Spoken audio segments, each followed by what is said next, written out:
When beautiful young women start disappearing from the streets of LA, it's time for good guy Callan and his crew of weapons experts to kick into high gear and uncover the mystery.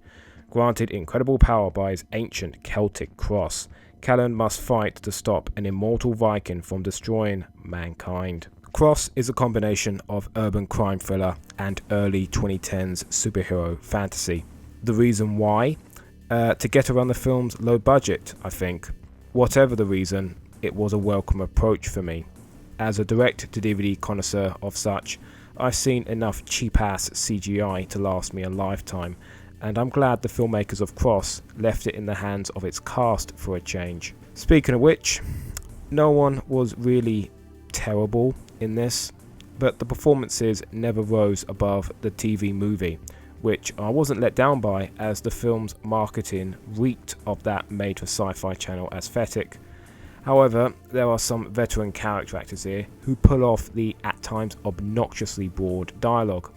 Like I said, CGI is kept to a minimum, and that was wise, as they gave as much polish as they could to the minimal special effects, and therefore nothing looks laughably bad in this department, as is usually the given for these kinds of pictures.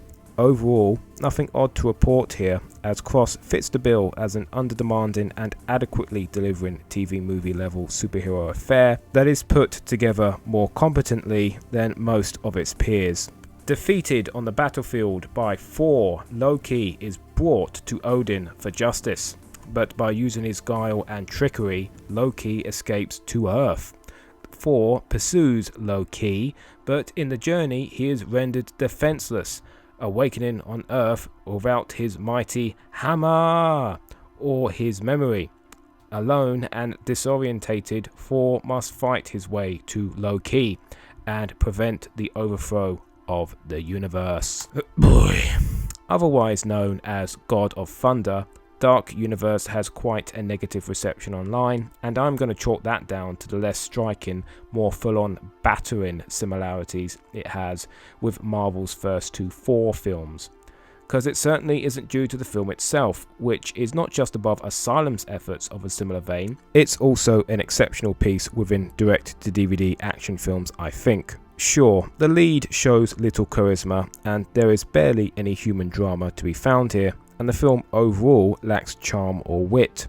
What we have here, instead of a sprawling 2-hour epic, is something more akin to a low-rent Terminator derivative streamlined through the lore of Norse mythology, for obvious reasons.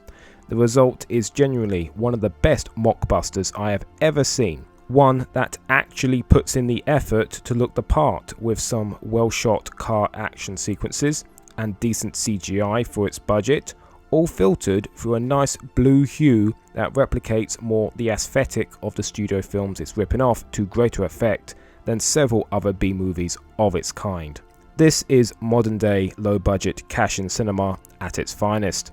It's all action and no talk. The story is thin, and plagiarism is outright shameless. This can be laughed at with friends as it's such an obvious rip-off, but is still well made enough to hold your interest. It can also be decent background noise for when you should be working and the Thor films distract you a little too easily. Get it cheap, enjoy it once, then throw it away and forget about it. Just like God intended. Just a prom night dumpster baby. Rocket ships, ray guns, and robots abound in this heart-pounding tale where the stellar adventurer Saber Rain is hired to guide 3 elite soldiers on a rescue mission to a mysterious planet on the outer rim of the galaxy. A cheap homage to 30s film serials and 90s era space operas, Galaxy Raiders features some smart casting and unmistakable passion for the genre. But be warned, there are only 2 backdrops in this film, the Colorado woods and a green screen.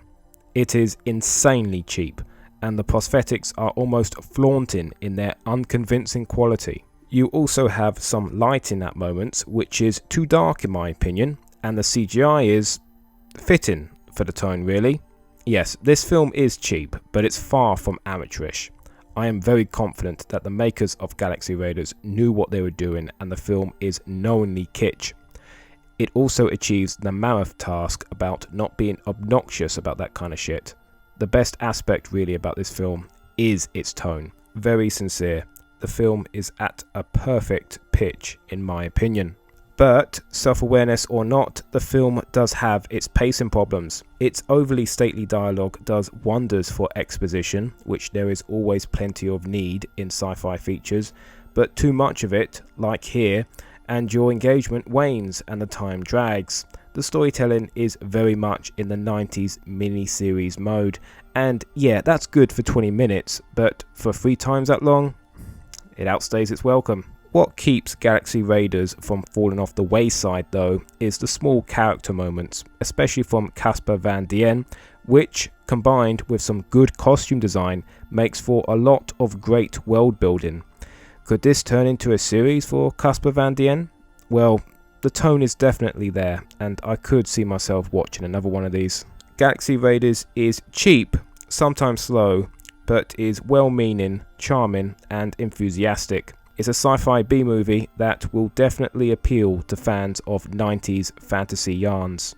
Right, let's get down to this. Cross is an okay, unquote, gritty superhero film that is filled with good character actors. Dark Universe is a decent 4 ripoff that also turns out to be a decent Terminator ripoff. And Galaxy Raiders is a charming sci-fi B-movie that has plenty of heart. Goodbye. Swear I wasn't drunk.